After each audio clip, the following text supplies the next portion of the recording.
ጤና ይስጥልኝ ተመልካቾች። ወንድማገኝ እባላለሁ። ኢትዮጵያ ማናት? ኢትዮጵያዊነትስ ምንድነው? በሚል ርዕስ የጀመርኩት ዝግጅት 21ኛው ክፍል ነው። ባለፉት 20 የተለያዩ ክፍሎች በተለያዩ ርዕሶች ላይ ሀሳቤን ለማቅረብ ሞክሬያለሁ። ባለፈው 20ኛው ክፍል ደግሞ በተለይ በዋናነት የአፄ ዘርዓ ያዕቆብን ታሪክ አቅርቤያለሁ። የሚገርም ታሪክ ነው ያላቸው። ፈረንጆች ፋሲኔቲንግ የሚሉት አይነት ታሪክ ነው ያላቸው። የኦርቶዶክስን ቤተክርስቲያን ማጠናከራቸው፣ የተለያዩ መጽሐፍትን መጽሐፋቸው፣ የቤተ መንግስትና የቤተ ክርስቲያንን የአስተዳደር ሕግ ማውጣታቸው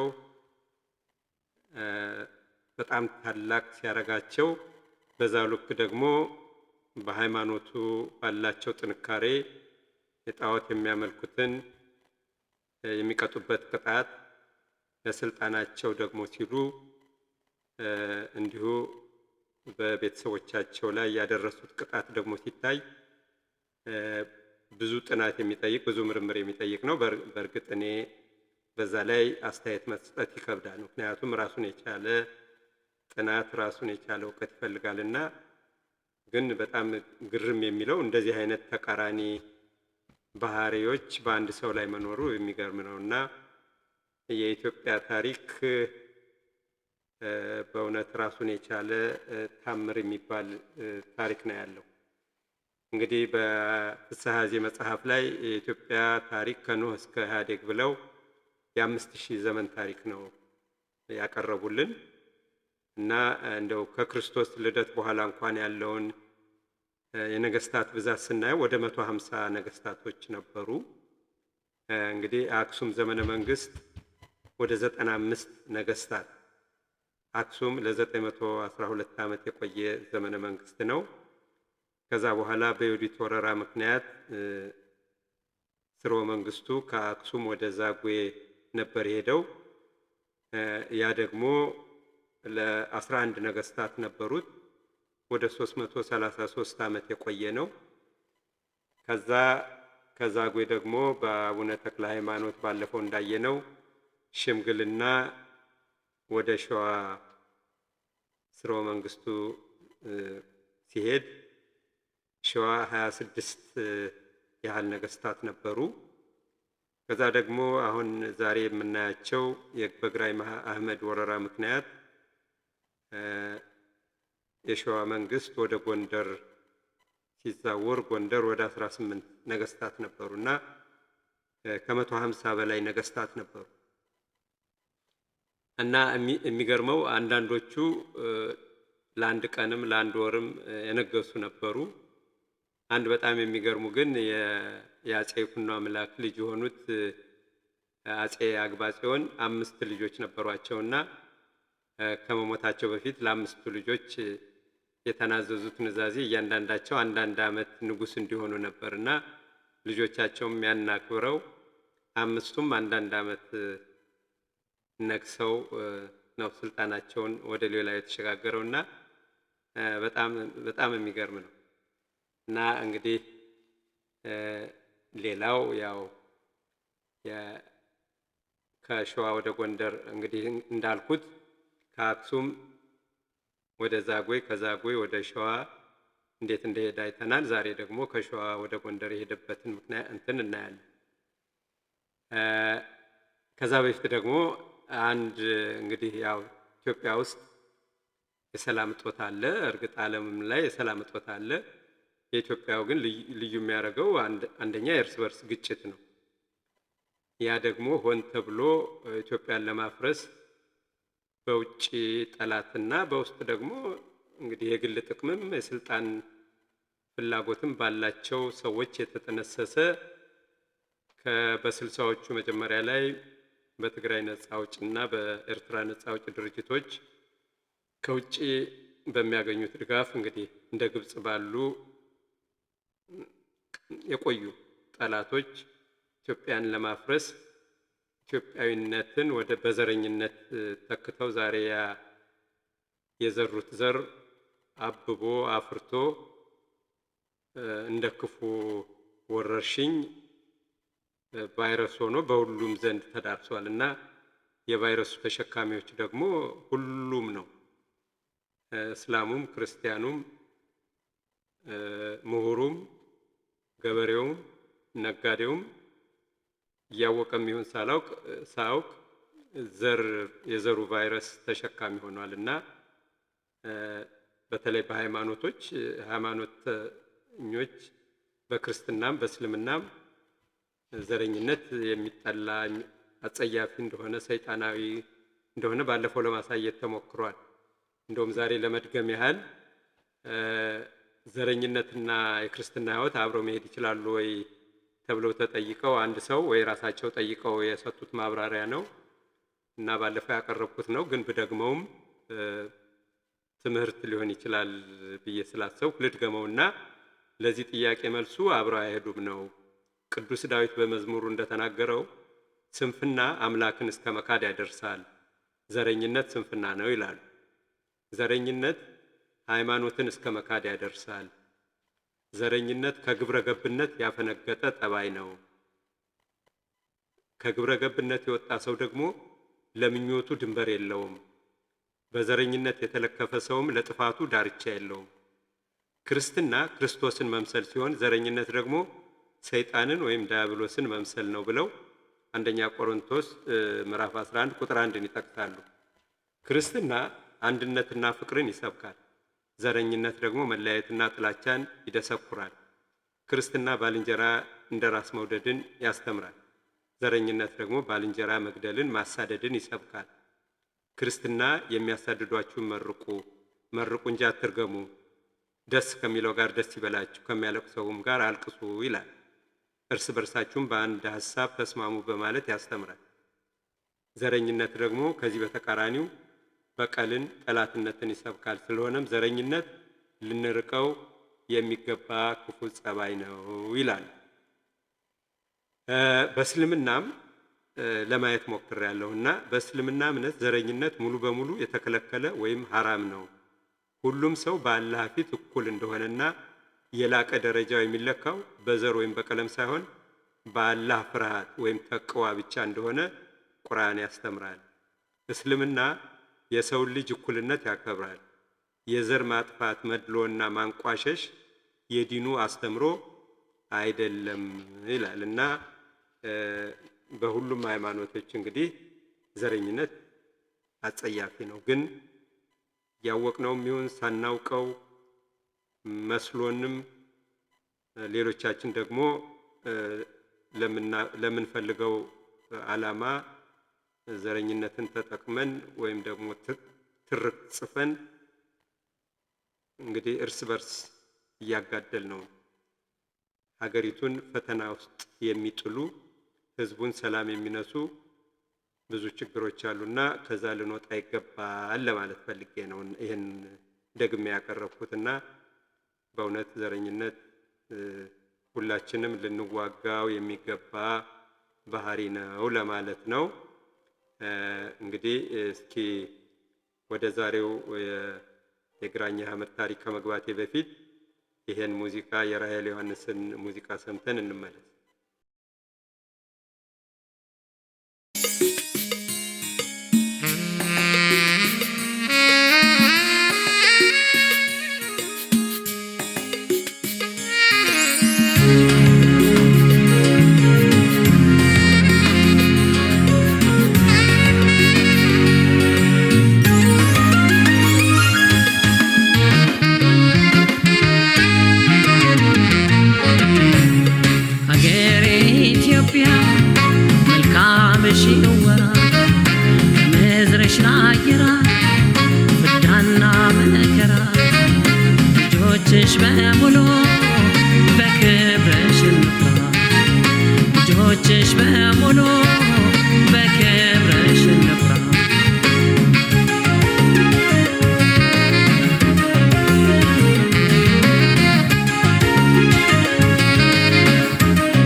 በደስታ በሐዘን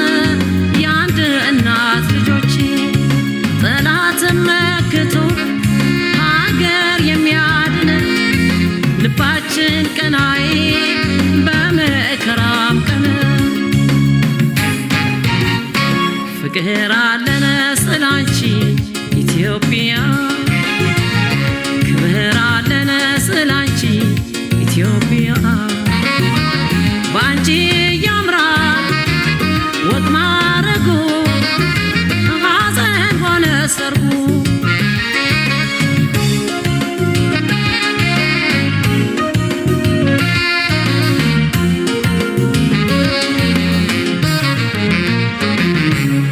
ሀገሬ ኢትዮጵያ መልካምሽ ይወራል ከምድርሽ ላይ ይራል ፍዳና መከራ ልጆችሽ በሙሉ በክብርሽ እንፍራ ልጆችሽ በሙሉ በክብርሽ እንፍራ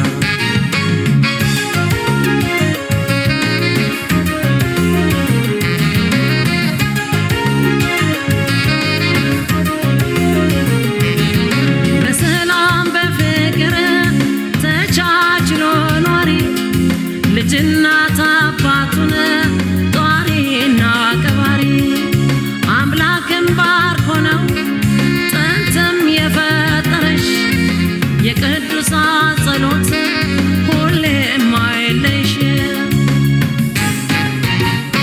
ዞሮ መግቢያ ቤታችን ኢትዮጵያ የዘር ሐረግ ውርሳችን ኢትዮጵያ ሰላም ይሁን ሳር ቅጠሉ ሜዳና ገደሉ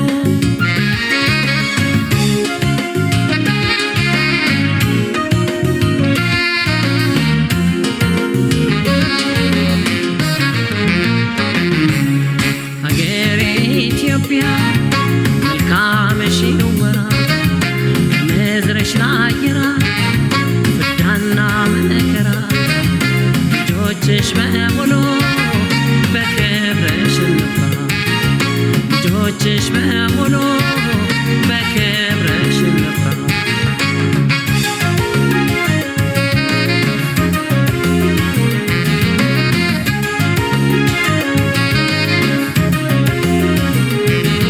ሁሉም እንደያቁነ ሰርቶ የሚያድርብሽ የድህነት ጩኸት የማይሰማብሽ የሰው ልጅ በፍቅር እንዲኖር ተስማምቶ ዙሪያሽ ጥጋብ ይሁን ገበታሽ ሞልቶ ዞሮ መግቢያ ቤታችን ኢትዮጵያ የዘር ሐረግ ውርሳችን ኢትዮጵያ ሰላም ይሁን ሳር ቅጠሉ ሜዳና ገደሉ ሰላም ይሁን ሳር ቅጠሉ ሜዳና ገደሉ ሰላም ይሁን ሳር ቅጠሉ ሜዳና ገደሉ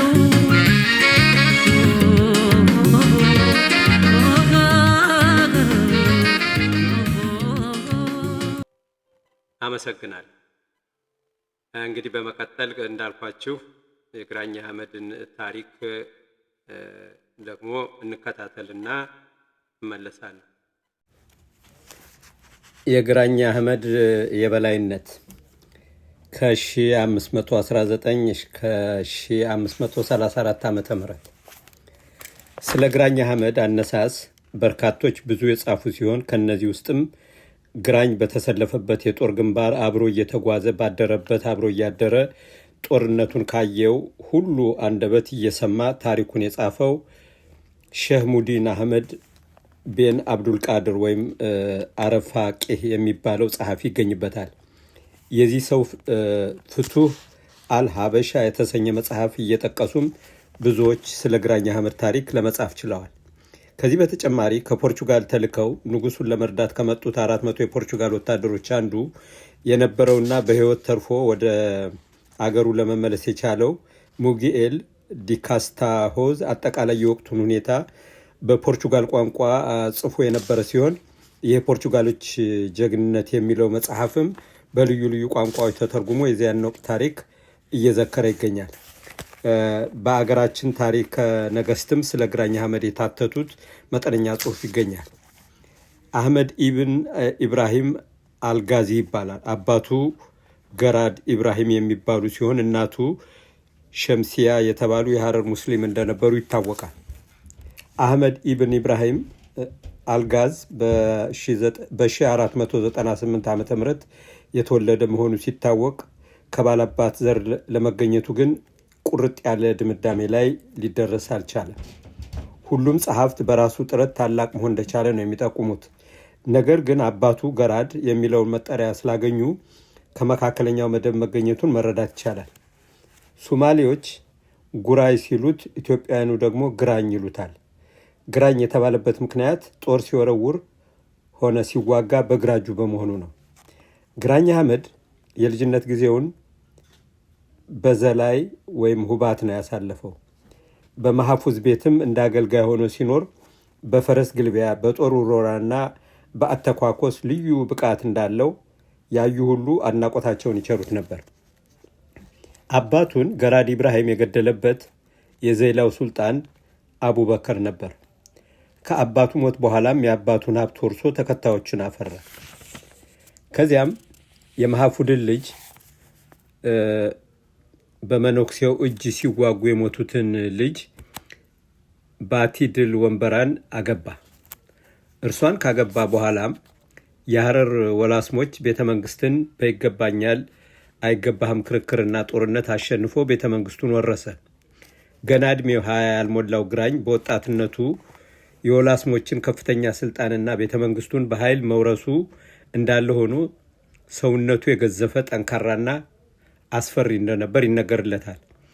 ቀደም ሲል ስራቸውን የጀመሩት ቱርኮችም ወዲያው የዘይላ ሼህ ብለው ሾሙት።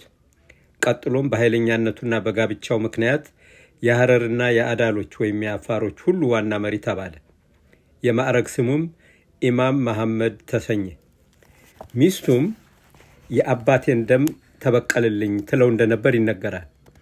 የሆነ ሆኖ በጣም እየተደራጀና ጥቃቅኑን የአካባቢውን አመፅ በቁጥጥር ስር እያደረገ ታላቅነቱን አስመስክሮ ታዋቂነትንም አተረፈ። ዘወትር ከፖርቹጋሎች ጋር በምጽዋና በቀይ ባህር ዳር በግዛት የሚጋጩት ቱርኮችም ለመሐፉድ ከሰጡት የበለጠ ዘመናዊ ጦር መሳሪያ ለግራኝ አህመድ ሰጡት። 2 ዘመናዊ የወቅቱን መድፎችም ተረከበ። የአዳል ሱልጣን ወይም የሐረር ወላስሞች ያደርጉት እንደነበረ ሁሉ ግራኝ አህመድም በማዕከላዊ የኢትዮጵያ መንግስት ላይ ለመነሳት በቂ ዝግጅት አደረገ። ሲመቻቸው አንገብርም ይሉ የነበሩት ሳይመቻቸው ይገብሩ የነበሩት የዚያ ወቅት የአዳልና የሐረር ህዝቦችም ከተከላካይነትን ወደ አጥቂነት የሚያሸጋግራቸው ኃይል በግራኝ አህመድ አማካይነት መገንባት ጀመሩ። ግራኝም ሙሉ ኢትዮጵያን ለመውረር የክርስቲያኑን መንግስት ገልብጦ የሙስሊም መንግስት ለመመስረት በቤተ ክርስቲያናት ምትክ መስጊዶችን ለማቆም በወንጌል ፋንታ ቁርአንን ለማስፋፋት ተዘጋጀና ዓላማውንም ለሐረር፣ ለሶማሌ፣ ለአዳልና ለአካባቢው ህዝብ አሳወቀ። አጼ ልብነ ድንግልም የመሐፉድን ጦር ድል ካደረጉ በኋላ አገሩ ሰላም ሆኖ ነበርና ይህን ዝግጅት ሲሰሙ በ1518 ዓ ም ፋኑኤል የተባለውን የዋግ አገር ገዢ ሰራዊቱን አስከትሎ ወደ አዳል እንዲዘምት ላኩት። ፋኑኤልም ወደ አዳል ዘምቶ አንድ ክፍል የግራኝን ጦር ድል አድርጎ አካባቢውን ዘርፎ ሊሄድ ሲል ግራኝ ሌላ ጦር ይዞ መጥቶ ተዋጋና አሸንፎ የዘረፈውን ሀብት ሁሉ አስመልሶ በድል አድራጊነት ወደ ቦታው ተመለሰ።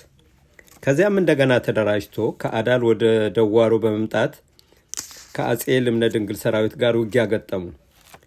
ሆኖም የንጉሱ ጦር በጽኑ ተዋግቶ ስላሸነፈው ለመሸሽ ተገደደ።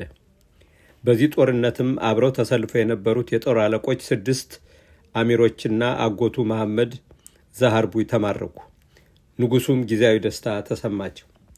ከዚህ ጦርነት በኋላም የግራኝ አህመድ አባት ገዳይ የሆነው ሱልጣን አቡበክር ከግራኝ ጋር ሲታረቁና ሲጣሉ ቆይተው ነበርና አሁን ደግሞ ሱልጣን አቡበክር ግራኝን ከነሰራዊቱ ወቅቱ አሸነፈና ከሐረር አባሮ እስከ ዘይላ አደረሰው። ወዲያው ግን ግራኝ እንደገና ተዋግቶ አሸነፈና ሐረርን በድጋሚ በመያዝ የበላይነቱን አረጋገጠ። በዚህም አጼ ልብነ ድንግልና ተከታዮቻቸው በአቡበክር ላይ ተስፋ ጥለው ነበርና መሸነፉን ሲሰሙ ስጋታቸው ቀጠለ። 1 ዓመት አለፈ። ራስ ደግልሃን የተባለው የንጉሱ ዋና የጦር አለቃና የእህታቸው ባል የነበረውን እንዲሁም የባሌ አውራጃ ገዢ የሆነውን በ1519 ዓመተ ምህረት ወደ አዳል እንዲዘምት የተደረገውም የግራኝ አህመድ ጦር በመገስገስ ላይ መሆኑን ስለታወቀ ነበር። እናም ጦርነቱ ተጀመረ። 3 ቀን ከፈጀ ኃይለኛ ጦርነት በኋላ የግራኝ ተከታዮች አሸነፉ። በርካታ መኳንንት እስከነመሳሪያቸው ከነፈረሳቸው ተማረኩ። ግራኝ አህመድ ከምርኮው ውስጥ ጥሩን መርጦ አሚር ሱሌማን ለሚባለው ለየመኑ ዘቢድ ልኮ የቀረውን ለራሱና ለሰራዊቱ አከፋፈለ። ሰራዊቱን በደስታ ለቀጣዩ ጦርነት በወኔ ተዘጋጀ። ከ1 ዓመት በኋላ በ1520 ላይም የግራኝ ጦር ወደ ይፋት መጣና ወናግጃን የተባለው የንጉሱ አዝማች ከሚመራው ጦር ጋር ውጊያ ተደረገ። በመጀመሪያው ቀን በክርስቲያኑ ጦር የበላይነት ታየና በቀጣዩ ቀን የግራኝ ጦር ድል ቀን ነው። አዝማች ወናግ ጃንም ተገደለ። ይህ ድል እና የተገኘው ምርኮም ግራኝና ተከታዮችን በዝና ላይ ዝና በድል ላይ ድል አጎናጸፋቸው። ግራኝም ከነተከታዮቹ ወደ መሃል ይፋት ገብቶ ቤተ ክርስቲያን አቃጥሎ በአካባቢው ሲዘዋውር ለመውለድ ቀኗ የደረሰ ባለቤቱ ባቲ ድል ወንበራም አብራው ነበረች። ከጥቂት ጊዜ በኋላም ዋናውና ታላቅ እልቂት ያስከተለው ጦርነት በአጼ ልብነ ድንግልና በአህመድ ኢብን ኢብራሂም አልጋዚ መካከል ተካሄደ። ይህ ጦርነት የሽምብራ ኩሬ ጦርነት በመባል የሚታወቅ ሲሆን ቦታውም በዝቋላና በሞጆ አቅራቢያ የሚገኝ ነው። አዝማቹ ራሳቸው አጼ ልብነ ድንግል ሆነው ሽምብራ ኩሬ ላይ ከግራኝ አህመድ ጋር ያደረጉት ይህ የእርስ በርስ ውጊያ በርካታ ወገኖች ያለቁበት ሆኖ አልፏል። በዚህ ጊዜ ንጉሱ 16000 ፈረሰኛ፣ 200,000 እግረኛ ወታደር ያሰለፉ ሲሆን አጠቃላይ የጦራቸው ብዛት በአማካይ 250,000 ወይም ሩብ ሚሊዮን ጦር የሚደርስ ነበሩ። በተቃራኒው ደግሞ የግራኝ አህመድ የሰራዊት ብዛት 12,000 ብቻ ነበር። ይህን ሰፊ ቁጥር ያለው ሰራዊት ይዘው የተሰለፉት ንጉሱ በ7 የውጊያ ረድፎች አሰልፈው ሲዋጉ በድርጅትና በአመራር ጉድለት በኋላ ቀር የጦር አሰላለፍና በኋላ ቀር መሳሪያ የነበረ ሲሆን ከፍተኛ የውጊያ ስልትና ልምድ በነበረው በግራኝ አህመድ ጦር ለመሸነፍ ተገደዋል። መጋቢት 13 ቀን 1521 ዓ.ም ሙሉ ቀን በተደረገው ለአስጨራሽ ውጊያ ምሽት ላይ ሙሉ ለሙሉ በግራኝ አህመድ የበላይነት ተደመደመ። ከ200,000 በላይ የኢትዮጵያውያን በአንድ ጊዜ ያለቁበት ትልቅና ከባድ ጦርነትም ነበር። ከዚህ በኋላ ባሉት ተከታታይ ጊዜያቶች በየጊዜው ጦርነቶች ቢካሄዱም ንጉስና ሰራዊቶቻቸው የሚቋቋሙት አልሆነም። ስለዚህም በምስራቅ በደቡብና በመሃል ሸዋ የሚገኙ ግዛቶች ሁሉ በግራኝ አህመድ ቁጥጥር ስር ሆኑ። እርሱም የያዘውን አገር እያስጠበቀ ወዳልተያዙ ግዛቶች እየዘመተና ድል እያደረገ ህዝቦችን እያሰለመ ቤተክርስቲያኖችን እያቃጠለ ሲገሰግስ አጼ ልብነ ድንግል ደግሞ በሽሽት ከቦታ ቦታ መዘዋወራቸውን ቀጠሉበት። ጎጃም ነጋሽ በሚለው ስሙ የሚታወቀውና ወሰን ሰገድ የተባለው የጎጃም ገዢ የተደረጉትን ጦርነቶችና የንጉሱን ሽንፈት ካየ በኋላ ያለውን ጦር ይዞ መጥቶ እስካሁን እንደተዋጉት መኳንንቶች አልምሰልህ፣ እኔ ወሰን ሰገድ ነኝና ተመልሰ ሀገር ብትገባ ይሻላል የሚል መልእክት ለግራኝ አህመድ ላከበት። የወሰን ሰገድ ስም ደግሞ በመላው ኢትዮጵያ ህዝብ የታወቀና ገናና ነበርና ከዳሞት ወደ ሸዋ መድረሱ ሲሰማ በንጉሱ ዘንድ ተስፋ ሲያሳድር በግራኝ ዘንድ ስጋትን አሳደረ። ግራኝ የወሰን ሰገድን መልእክት ቢሰማም ወደ ግዛቱ ከመመለስ ይልቅ ሰራዊቱን እያበረታታና እየመከረ ወደ አንኮበር፣ ወደ ደብረ ሊባኖስ እየሄደ እንዲያጠቁና እንዲዘርፉ ይልካቸው ጀመር። የተላኩትን በየደረሱበት እየዘረፉና እያቃጠሉ ትእዛዙን ይፈጽማሉ። በዚህ ጊዜ ነበር ደብረ ሊባኖስ፣ አስቲት ኪዳነ ምህረት፣ ምስለ ማርያም ወዘተ የተቃጠሉት። ግራኝ ከፊል ጦሩን ልኮ እርሱ ደግሞ ከሚተማመንባቸው ጀግና ተከታዮቹ ጋር ሆኖ የጎጃሙን ወሰን ሰገድን ይጠባበቅ ጀመር። በ1523 ዓመተ ምህረት ከወሰን ሰገድ ጋር የተደረገው ጦርነት 3 ጊዜ ግራኝንና ተከታዮችን እንዲሸሹ ያደረገ ነበር። በአራተኛው ውጊያ ግን ገራድ አብዲ የተባለው የግራኝ የጦር አለቃና ወሰን ሰገድ ፈረሳቸው ላይ ሆነው ለረጅም ሰዓት ሲዋጉ ከቆዩ በኋላ ገራድ አብዲ ወሰን ሰገድን ጦር ከእጁ አስጥሎ ባዶ እጁን እንዲቀር በማድረግ ወሰን ሰገድን በጎራዴ መጥቶ በመጣል ከወደቀም በኋላ ደጋግሞ በመምታት ቆራርጦ ጣለውና ድሉ የነግራኝ ሆነ። በእነዚህ ጊዜያቶች የግራኝ ስም እየገነነ ነበርና ጥቂቶች የንጉሥ ሹማምንት ወደ ግራኝ እየከዱ የተቀላቀሉበትም ሁኔታ ተፈጥሯል። ሁኔታው በዚህ ቀጥሎ አጼ ልብነ ድንግል ከሸዋ፣ ከትግሬ፣ ከጎጃም፣ ከላስታ፣ ከጎንደርና ከሌሎች ግዛቶች ሹማምንትና ወታደሮችን እያስመጡ ቢዋጉ ራሳቸውም ዘምተው ቢያዋጉ የግራኝን ጦር ድል ማድረግ የማይታሰብ ሆነ። ግራኝ አህመድ ተሸንፎ ሸሸ ሲባልም ድምፁን አጥፍቶ ቆይቶ በአዲስ መልክ ተደራጅቶ በመምጣት ያሸንፋቸዋል። ስለዚህ አጼ ልብነ ድንግል ከጦርነቱ የተረፉትን ጥቂት ታማኝ ወታደሮቻቸውን አስከትለው ከቤተሰቦቻቸው ጋር በወሎ በአማራ ሳይንት በኩል አድርገው ወደ ጎጃምና ወደ ጎንደር ለመሰደድ ተገደዱ። ከሸዋ ተነስተውም ሽሽታቸውን ተያያዙት። ግራኝም ክትትሉን ቀጠለ። በየቦታ የግራኝን ጦር እየተፋለሙ ንጉሠ ነገሥቱን ሳያስማርኩ ብዙ መከላከል አደረጉ ታማኞቻቸው። ግራኝና ተከታዮችም ንጉሡን ለመማረክ ክትትል በሚያደርጉበት ጊዜና ቦታ የሚያገኙትን ቤተ ክርስቲያን እየዘረፉና እያቃጠሉ ተጓዙ። ግራኝ የመካነ ሥላሴን ቤተ ክርስቲያን አቃጥሎ አማራ ሳይንት ውስጥ ያሉትን አድባራት ዘርፎና ዘርፎ የአትሮንስ ማርያምን ቤተ ክርስቲያን አቃጥሎ ካህናቱንም ወደ እሳቱ ውስጥ እንዲጨመሩ አድርጓል። ይህን ያደረገውም ካህናቱ የቤተ ክርስቲያኑን ጽላትና ልዩ ልዩ ጌጣጌጥ ደብቀው አውጡ ሲባሉ እምቢ በማለታቸው ነው። ከዚያም ንጉሡ አምባ ግሸን ተራራ ላይ አርፈው ነበርና የግራኝ ጦር ወደ ተራራው ለመውጣት ሲል ከላይ ሆነው ናዳ እያወረዱ በርካታ ሰራዊቶችን ጨረሱበት። በዚህ ጊዜም የግራኝ አማቾችና ብዙ ሹማምንቶች አለቁበት። ዋናው የጦር አዝማች ገራድ አህምሹም ተማረከና ንጉሡ ፊት ቀርቦ በጥይት ተደብድቦ ተገደለ። ይህን ግራኝ ሲሰማ እጅግ አዝኖ ሸሽተው የመጡትን ወታደሮቹን አሰራቸው። ወዲያው ግን ተፈቱ። ንጉሡ በአማራ አገር በስደት እየተንከራተቱ ባለበትና የመከላከያ ውጊያ እያደረጉ በሚሸሹበት ጊዜ ምንም እንኳን ግራኝ አህመድ ሰፊውን የኢትዮጵያ ግዛት ተቆጣጥሮ የነበረ ቢሆንም ንጉሡን ካልማረኩ በሚል ከመከታተል አልቦዘነም። በየሄደበትም የተለመደውን ተግባር ይፈጽም ነበር። አጼ ልብነ ድንግል በበጌ ምድር ወይም ከጎንደር ወደ ወገራ፣ ከወገራ ወደ ሰሜን አልፈው ወደ አክሱም፣ ከአክሱም ተመልሰው ወደ ወልቃይት ጠገዴ፣ ከዚያም ወደ ደንቢያ እየተዘዋወሩ እስከ መጨረሻው ተከላከሉ። የየግዛቱ ሹማምንትም ግራኝን መመከት ሳይችሉ ቀሩ። ስለዚህም ወደ ፖርቹጋል መንግስት ጆን ፔርሙድዝን ልከው የእርዳታ ጥያቄ አደረጉ። ባየነው የሽሽት አይነትም 10 ዓመት አለፈ። በእነዚህ ጊዜያትም ግራኝ አህመድ የበላይነት እንደያዘ ነበር። አጼ ልብነ ድንግልም ከባለቤታቸው ከንግሥት ሰብለ ወንጌልና ከልጆቻቸው ጋር ሆነው ከአገር አገር ከዋሻ ዋሻ ከተራራ ወደ ተራራ በሚባክኑበት ሰዓት የፖርቹጋሎች እርዳታም ሳይደርስ ሞቱ። በአገሩም በሽታና ረሃብ በዝቶ ነበርና አጼ ልብነ ድንግል በበሽታ ነበር በ1532 ዓ ም ያረፉት። ኢማም አህመድ ኢብን ኢብራሂም አልጋዝ ወይም ግራኝ አህመድ በጣም በተጠናከረ ኃይል የኢትዮጵያን አብዛኛውን ክፍል በቁጥጥሩ ስር አድርጓል።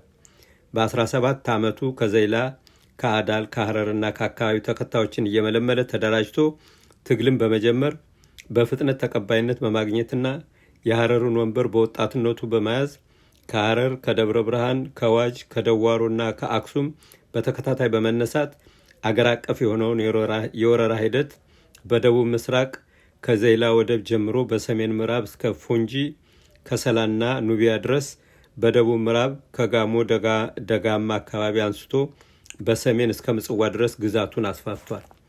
በ1526 ዓ ም እስከ 1534 ድረስ ደግሞ ኢማም አህመድ ማዕከሉን ደንቢያ ላይ በጣና ሐይቅ አካባቢ አድርጎ የሰሜን ምስራቅ አፍሪካን መለስተኛ አህጉር ለመግዛት ችሏል። በ1534 እስከ 1535 ድረስ ግን ከፊሉን ግዛቱን በጦርነት እያጣሄደ ይህን ሁሉ ሰፊና የማይታመን የግዛት ክልል በራሱ ስር ማድረግ በመቻሉ ከፍተኛ የሆነ ወኔና ጀግንነት እንደነበረው ለአንባቢ አይሰወርም። አጥፊነቱም እንደዚያው ከደብረ ብርሃንና ከአክሱም ዘመቻ ማዕከላት በመነሳትም በሰሜን የአንጎት፣ የቄዳ፣ የትግራይ፣ የሰሃርት፣ የአበርገሌ፣ የእንደርታ፣ የተንቤን፣ የሽሬ፣ የአጋሜ፣ የሰራዬ፣ የሐማሴን ሌሎችም የጠረፍ አካባቢ ማህበረሰቦችን በሙሉ ለማስገበር ችሏል። በተጨማሪም በቀይ ባህር የዳህላክ ደሴት ነዋሪዎችና በከሰል አካባቢ መዘጋ ተብሎ የሚጠራው የቤጃ ማህበረሰቦች ለግራኝ ገብረዋል። ከሚያዝያ 1427 ጀምሮ የኢማሙ የጦር አለቆችና አገረ ገዦች ከትግራይ ከሐማሴንና ከሰራይ በኩል ወደ ሰሜን ምዕራብ በመሄድ የጸለምት፣ የወገራ፣ የበጌ ምድር፣ የላስታና የደንቢያ አካባቢዎችን ማህበረሰቦችን በጦር ኃይል አስገብረው ይዘዋል። በ1527 እስከ 1534 ድረስ ደንቢያ የኢማም አህመድ ግራኝ የፖለቲካና ሃይማኖት ማዕከል ሆነች። ይህ ሁኔታም የኢማም አህመድ ግራኝ ሱልጣናዊ መንግስት እስከ ተንኮታኮተበት ጊዜ ድረስ እንደቀጠለ ቆይቷል። ይህ ወቅት የአገሪቱ ሰሜን ምዕራባዊ ድንበር የአባይ ወንዝ መፋሰሻን ተከትሎ ጉምዝና ፎንጂ እስከሚባሉት የኑቢያ ግዛቶች ድረስ የተስፋፋበትና ያደገበት ወቅት ነበር። ከዚህ ሁሉ ከፍተኛ ድልና ውጣ ውረድ በኋላ በደንቢያ አካባቢ በተደረገ ውጊያ የቀድሞ ድሉ እየደበዘዘ ሄደ። እናም በጣና ሐይቅ አካባቢ ደንቢያ ላይ በተደረገ የመጨረሻ ፈታኝ ውጊያ በጥይት ተመቶ በ1535 ዓ.ም ወደቀ። ሕይወቱ ሲያልፍ የ37 ዓመት ጎልማሳ የነበረ ሲሆን እሱ የተመታበት ስፍራም ዛሬ ድረስ ግራኝ በር እየተባለ ይጠራል። የተቀበረውም በዚያው አካባቢ ሲሆን በጎንደር ዙሪያ ወረዳ ዘንተራ ኢየሱስ ቀበሌ ገበሬ ማህበር ልዩ ስሙ አለቅት ወንዝ በተባለ ስፍራ መቃብሩ ይገኛል። ኢማም አህመድ ከ1519 እስከ 1530 ዓ.ም ኢትዮጵያን በበላይነት ይዞ ቆይቷል። በመጨረሻ ግን የፖርቹጋሎች እርዳታ ደርሶ የአጼ ልብነ ድንግል ልጅ አጼ ገላውዲዮስና ሰራዊቷቸው ከ400 ፖርቹጋላዊ ወታደሮች ጋር ተባብረው ድል ሊያደርጉት ችለዋል። የሞተው ከፖርቹጋሎች በተተኮሰ ጥይት መሆኑና አጠቃላይ ውጊያውም ሆነ ያሟሟቱን እንዲሁም ከእርሱ በኋላ ስለተከሰቱ ተያያዥ ክንውኖች የሚያወሱትን ታሪኮችም በአጼ ገላውዲዮስ ዘመነ መንግስት ስር ተካተው እናገኛቸዋለን ይላል። ይቀጥላል። ግን የሚገርም ነው። እኔ አንድ በጣም የሚገርመኝ ነገር እንግዲህ በዮዲትም አይተነዋል፣ በግራኝ አህመድም ጊዜ አይተነዋል። የኢትዮጵያ ኦርቶዶክስ እምነት ተከታዮች አማኞችም ቤተክርስቲያኗም መጻሕፍቶቿም እየተገደሉ መጻሕፍቶቿ እየተቃጠሉ ቤተክርስቲያን እየተቃጠሉ ዛሬ ደግሞ እንዲህ ደምቃ አብባ ሰፍታ ሲታይ ምን አይነት ተአምር ነው የሚያሰኝ።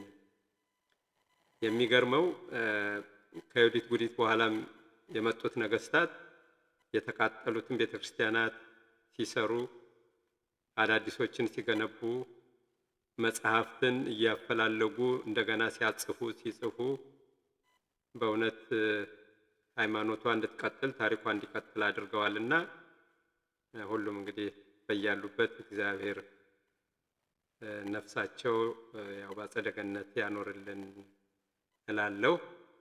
ለዛሬ ያለኝ ዝግጅት ይህን ይመስላል። ሳምንት እስከምንገናኝ መልካም ሳምንት።